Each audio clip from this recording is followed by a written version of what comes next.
South China सी के बारे में बात करें तो ये Persian gulf, middle east, Indian ocean और सब कॉन्टिनेंट को नॉर्थ ईस्ट एशिया के साथ ये मिलाता है। आप में मैप देख सकते हैं इधर कि चाइना और Vietnam, Taiwan, Philippines, Brunei, Malaysia, इनके दरमियान में ये साउथ चाइना सी वाक़ है। तो चाइना के लिए ये बहुत ज़्यादा स्ट्रेटजिकली इंपॉर्टेंट है। इसकी वजूहत क्या है वो हम आगे डिस्कस करेंगे। अच्छा, साउथ चाइना सी जो एनर्जी रिच है, इसमें बहुत से ऑयल के जो हैं वो डिपॉजिट्स मौजूद हैं, बाकी मिनरल्स के डिपॉजिट मौजूद हैं। एनर्जी के लिए भी उनके इम्पोर्टेंट है ये, और जियोग्राफिक स्पेस के लिए ये एक जियोग्राफी के हिसाब से दुनिया का सबसे इम्पोर्टेंट जो है वो क्रिटिकल ये स्पेस ये रीजन बन चुका है साउथ चाइना सी। और आए दिन आप इसके बारे में अखबारात में, न्यूज़ में सुनते रहते होंगे कि साउथ चाइना सी में या ये हो गया वो हो गया, इस तरह कन्फ्लिक्ट चल रहे हैं। तो ग्रेट पावर पॉलिटिक्स का ये एक मेन पॉइंट जो है वो बना हुआ है आजकल। अब ये मैप आप देख सकते हैं कि चाइना जो है ये साउथ चाइना सी, ये जो आपको पिंक एरिया नज़र आ रहा है इसमें, इस पे चाइना ने अपना क्लेम किया हुआ है। चाइना कहता है कि ये जो है ये मैरी टाइम रीजन ये मेरा है, इस पे आप लोगों ने मतलब इस पे किसी किस्म की मिलिट्री एक्सरसाइज और मिलिट्री पावर जो है किसी कंट्री की नहीं होनी चाहिए। बाकी इस पे क्लेम ये वियतनाम है, ताइवान, मलेशिया, ब्रुनाई, फिलीपींस के साथ इनके काफ़ी जो है वो ताल्लुकात इसी वजह से ख़राब रहे हैं, मैरी टाइम रिलेशन जो है मैरी टाइम इनकी इंटरफेरेंस की वजह से। तो इस रीजन पे जो है चाइना अपना क्लेम कर रहा है कि ये हमारा रीजन है, इस पे आपका कोई क्लेम नहीं होना चाहिए।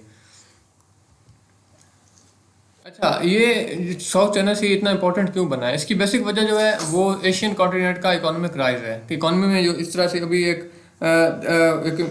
तरक्की हो रही है, वो एक बेसिक वजह है इसकी।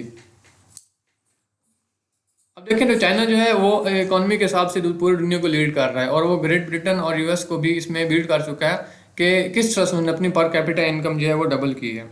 पर कैपिटा इनकम क्या होती है? ये किसी भी पर्सन के एक स्पेसिफिक रीजन में इनकम को कहते हैं पर कैपिटा इनकम। इसका फार्मूला ये होता है कि टोटल इनकम जो होती है ना उस एरिया की, उस रीजन की, उसको डिवाइड कर देते हैं उस एरिया की टोटल पॉपुलेशन के साथ। फर्ज करें अब एक रीजन है, उसकी जो टोटल जो है इनकम वो कह लें कि 1 मिलियन है, और वहाँ की पॉपुलेशन जो है वो 100 है। तो आप 1 मिलियन को जब 100 से डिवाइड करोगे तो आपके पास पर कैपिटा इनकम उस एरिया की आ जाएगी।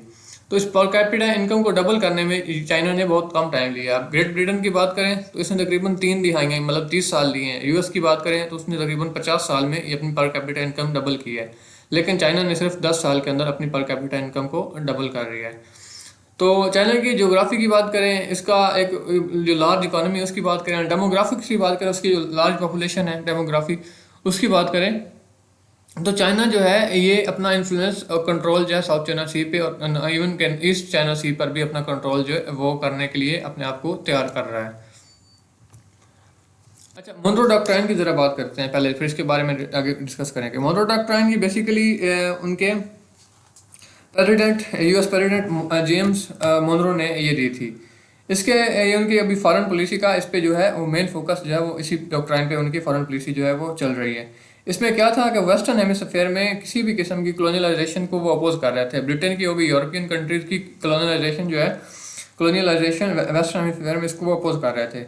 अब वेस्टर्न हेमिस्फीयर में बेसिकली जो है वो चीज़ जो आते हैं नॉर्थ और साउथ एरियाज जो हैं अफ्रीका के जो आते हैं, अमेरिका आता है, नॉर्थ और south America, western most south America Africa के एरियाज आते हैं। इसके अलावा Canada, Cuba, Brazil, Mexico, France, USA जो भी आज का यूएसए है, ये कंट्रीज जो हैं ये बेसिकली ये वेस्टर्न हेमिस्फीयर के अंदर आते हैं। Canada, Cuba, Brazil, Mexico, France, USA और बाकी छोटी बहुत और सी भी कंट्रीज हैं वो तकरीबन इसमें आती हैं। तो इसका मोनरो डॉक्ट्राइन से आपको क्या समझ आया कि इन एरियाज़ में ये जो वेस्टर्न हेमिस्फीयर के एरियाज है जिनमें आजकल के आप देखें तो नॉर्थ और साउथ अमेरिका शामिल हैं, इसके अलावा वेस्टर्न मोस्ट अफ्रीका का जो एरियाज हैं वो शामिल हैं। इसमें जो है किसी भी किस्म की कॉलोनियलाइजेशन को अपोज करना यूएस का ये मोनरो डॉक्ट्राइन कहलाता था। अच्छा, इस मोनरो डॉक्ट्राइन की वजह से क्या हुआ कि यूएस ने ग्रेट कैरेबियन में अपना इन्फ्लुएंस जो है वो बढ़ा लिया। ग्रेट कैरेबियन की बात करें तो मॉडर्न डे में वेस्ट इंडीज, बर्म्यूदा और सेंट्रल अमेरिका जो है वो कैरेबियन ग्रेट कैरेबियन के अंदर आते हैं। तो इसका इसमें मोनरो डॉक्ट्राइन जो बेसिकली थी वो ग्रेट कैरेबियन के बारे में भी थी कि वहाँ पे किसी किस्म की कॉलोनियलाइजेशन वेस्टर्न कंट्रीज जो हैं वो ना कर पाएँ।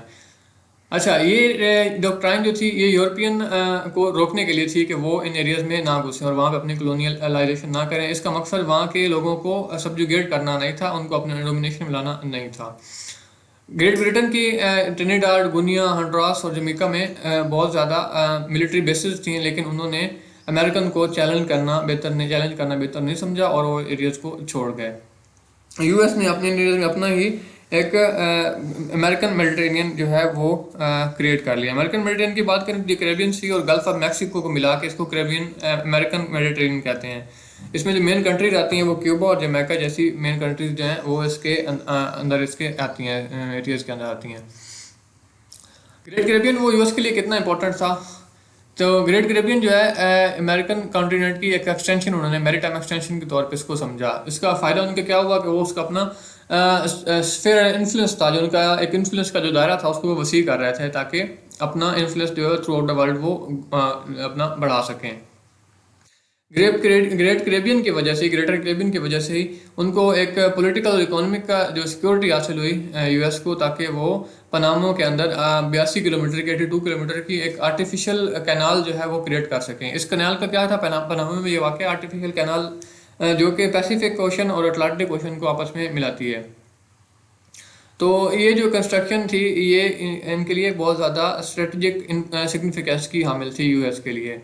ये क्या कर रही थी, यूएस की ईस्टर्न कोस्ट को अपनी उनकी वेस्टर्न कोस्ट से मिला रही थी। अब ये देख सकते हैं इसमें ये न्यूयॉर्क और सैन फ्रांसिस्को, ये इनके वेस्टर्न और ईस्टर्न जो है वो कोस्ट हैं। तो ये इनको पहले जो सफ़र पड़ा था मैप में देख सकते हैं, तो ये इनका जो पहले इनको इससे ट्रैवल करना पड़ रहा था वो बहुत ज़्यादा मैरीटाइम डिस्टेंस था।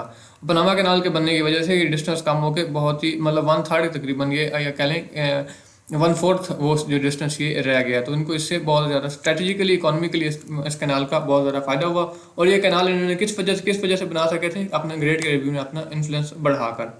अब आते हैं कि मोनरो डॉक्ट्राइन और शी जिनपिंग जो है चाइनीज़ प्रेसिडेंट, इनकी डॉक्ट्राइन के दरमियान क्या जो है वो सिमिलैरिटीज़ हैं। अब शी डॉक्ट्राइन देखें तो ये साउथ चाइना सी में अपना इन्फ्लुएंस बढ़ा रहे हैं, बिल्कुल उसी तरह जिस तरह चाइना जो है ये अपना ईस्टर्न हेमिस्फीयर में क्या आते हैं कि अभी जो हमारा एशिया है, मतलब most of the world eastern hemisphere में आती है। Asia, most of the Europe और अफ्रीका जो है, ऑस्ट्रेलिया पूरा और पूरा एशिया, ये ईस्टर्न हेमिस्फीयर में आते हैं। चाइना इनके अंदर अपना इन्फ्लुएंस बढ़ा रहा है, जिस तरह के अमेरिका ने वेस्टर्न हेमिस्फीयर में ग्रेट कैरेबियन में अपना इन्फ्लुएंस बढ़ाया था। तो यूएस ने क्या किया था, वेस्टर्न हेमिस्फीयर को कंट्रोल करके उन्होंने पूरी वर्ल्ड पे अपना कंट्रोल जो है वो जमा लिया। अब चाइना यही कर रहा है कि ईस्टर्न हेमिस्फीयर पे कंट्रोल करके पूरी दुनिया को कंट्रोल करने के बारे में सोच रहे हैं। जिस तरह से ग्रेट कैरेबियन में देख सकते हैं कि ब्रिटिश एम्पायर की मिलिट्री बेसेस थी, इस तरह इन कंट्रीज में साउथ चाइना सी के साथ जो मुल्क कंट्रीज हैं, फिलीपींस हो गया, वियतनाम हो गया, इनमें यूएस की मिलिट्री बेसेस मौजूद हैं। इसके अलावा अगर ईस्ट चाइना सी की बात करें तो कोरिया और जापान में भी इनकी बेसिस जो है चाइना यूएस की वो मौजूद हैं। तो जिस तरह से चाइना यूएस ने ग्रेट कैरेबियन को अपना एक इन्फ्लुएंस बढ़ाने के लिए, स्फीयर ऑफ इन्फ्लुएंस बढ़ाने के लिए इस्तेमाल किया था, इसी तरह साउथ चाइना सी को जो चाइना है वो अपना इन्फ्लुएंस बढ़ाने के लिए इस्तेमाल कर रहा है। लेकिन इसमें थोड़ी सी डिफरेंसेस जो देख सकते हैं कि अमेरिका के इकोनॉमिक राइज की वजह से वहाँ मिलिट्री राइज जो है वो भी सामने उनका आ गया। तो जिसकी वजह से ये वेस्टर्न हेमिस्फीयर का हेजीमोन बन गया। हेजीमोन क्या कहते हैं, ये कहते हैं सुप्रीम लीडर को, वहाँ पावरफुल लीडर को हेजीमोन कहते हैं। तो साउथ चाइना सी का जो मैटर है थोड़ा सा डिफरेंट है। क्यों डिफरेंट है, क्योंकि जो इसमें जितनी भी स्टेट्स आ रही हैं, इसमें फिलीपींस हो गया, वियतनाम हो गया, मलाइशिया, जो भी कंट्री जिसके करीब आ रही हैं, वो एक आर्म रेस में लगी हुई हैं। उनके दरमियान बहुत ज़्यादा आर्म्स के बारे में रेस चल रही है। तो चाइना नहीं चाहता कि इनके साथ किसी भी किस्म की जो इसकी मिलिट्री कन्फ्लिक्ट में पड़े, वो नहीं चाहता कि वो इसको सबमिट कर दें, कि इसके सामने हथियार डाल दें और इसको अपना हेजेमोन तस्लीम करें। चाइना सिर्फ ये चाहता है कि उसकी 9 डाइस लाइन की रिस्पेक्ट की जाए और अपने जो तमाम कंट्रीज हैं अपने एक्सक्लूसिव इकोनॉमिक जोन्स में अपने आप को कन्फाइंड रखें। अच्छा, 9 डाइस लाइन और एक्सक्लूसिव इकोनॉमिक जोन्स के बारे में ज़रा बात करते हैं। 9 डाइस लाइन जो है ये एक लाइन सेगमेंट्स का एक साइट है मैप्स के ऊपर, जिस पे चाइना करता है कि चाइना अपना क्लेम करता है, चाइना कहता है कि ये हमारा एरिया है, इसके ऊपर आपका क्लेम नहीं होना चाहिए। ये 9 डाइस लाइन कहते हैं। अच्छा, एक्सक्लूसिव इकोनॉमिक जोन्स क्या होते हैं, डबल ईजी, ये कहते हैं कि एरिया एक्सटेंडेड होता है 230 माइल, आपकी जो टेरिटोरियल आपकी मैरीटाइम लिमिट है उससे एक्सटेंड करके 230 माइल तक आपका ये एरिया होता है। तकरीबन 200 नॉटिकल माइल या 230 जो नॉर्मल माइल्स होते हैं वो बनता है। तो इस एरिया पे किसी भी कंट्री का इस मतलब इस मैरी टाइम एरिया में तमाम जो रिसोर्सेज होते हैं उस पर उस कंट्री का अपना होल्ड होता है। तो चाइना इस पे मल्टीलेटरल सिस्टम में बात करने के लिए तैयार नहीं हो रहा है। जो साउथ चाइना सी पे वो कहता है कि बायलेटरली हमारे साथ बात करे हर कंट्री। तो चाइना जो इसमें मिलिट्री मल्टीपोलैरिटी का सामना करना पड़ सकता है चाइना को। तमाम स्टेट्स जो हैं वो अपना इन्फ्लुएंस इसमें यूज़ करेंगी इन रिसोर्सेज को हासिल करने के लिए, अपनी मिलिट्री को भी इस्तेमाल करेंगी, लेकिन जो और चाइना जो है उसको रिस्पेक्ट देंगे एज हेजेमॉन ऑफ द रीजन। और किसी भी बाहर की पावर के साथ वो चाइना के खिलाफ इंटरफेयर करने के लिए अपने आप को कोलेब्रेशन के लिए पेश नहीं करेंगे। ये आप देख सकते हैं नाइन डाइस लाइन के बारे में। नाइन डाइस लाइन है जो चाइना इस पे अपना क्लेम करता है। चाइना कहता है कि ये हमारा एरिया है और इसके जो बाहर जो हैं तमाम कंट्रीज़ के वो एक्सक्लूसिव इकोनॉमिक जोन्स को इसके बाहर समझता है कि वो सारे जो जोन्स हैं वो इसके बाहर हैं। एक्सक्लूसिव इकोनॉमिक जोन और चाहता है कि तमाम countries Vietnam, Malaysia, Brunei, Philippines, Taiwan ये इससे बाहर ही अपने आप को रखें और इसके अंदर अपने आप को ना लाएं। चाइना की साउथ चाइना सी जो है ये सिक्योरिटी के लिए भी चाइना की सिक्योरिटी के लिए बहुत इंपॉर्टेंट है क्योंकि इनकी एंटी एक्सेस स्ट्रेटजी का हिस्सा है।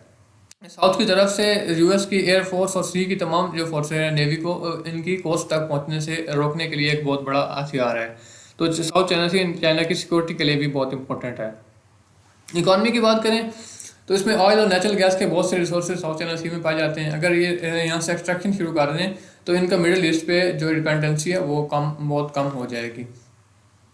अगर बात करें तो ये इनकी स्ट्रेटजी साउथ चाइना सी में ग्रैंड स्ट्रेटजी बन जाती है। किस तरह बनती है?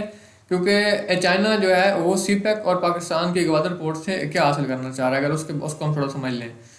चाइना यही काम करना चाह रहा है कि जो यूएस ने पनामा कैनाल के साथ किया था, पनामा कैनाल के जरिए से क्योंकि उन्होंने अपना मैरीटाइम डिस्टेंस जो है वो कम किया, अपनी वेस्टर्न और ईस्टर्न जो कोर्स थी उनको आपस में मिला दिया थोड़े ही सफ़र के साथ, थोड़े फासले के साथ। चाइना भी यही कर रहा है कि सी पैक के जरिए से, ग्वादर पोर्ट के जरिए से अपने वेस्टर्न एरियाज़ को वो कनेक्ट कर रहा है पोर्ट्स के साथ, ग्वादर पोर्ट के साथ। तो इसकी वजह से उनका मैरीटाइम डिस्टेंस जो है वो कम हो जाएगा। कंक्लूड करते हैं कि पाकिस्तान का इसमें क्या रोल हो सकता है इस सारे सिस्टम में। साउथ चाइना सी का जो एक कंट्रोल है वो चाइना के लिए स्ट्रेटेजिक नेसेसिटी है। उसमें आपको पीछे हम समझा चुके हैं कि किस तरह से उनकी सिक्योरिटी इकॉनमी के लिए साउथ चाइना सी इंपॉर्टेंट है। और ये उनका एक यूएस को एक रिस्पॉन्स भी है कि जो कि आहिस्ता आहिस्ता एशिया के अंदर घुसता आ रहा है। तो उनके पिवट एशिया पैसिफिक पॉलिसी के जरिए से उसको रोकने के लिए, उसको कन्फाइन करने के लिए, उसको कंटेन करने के लिए ये उनका साउथ चाइना सी पे उनका कंट्रोल होना ज़रूरी है।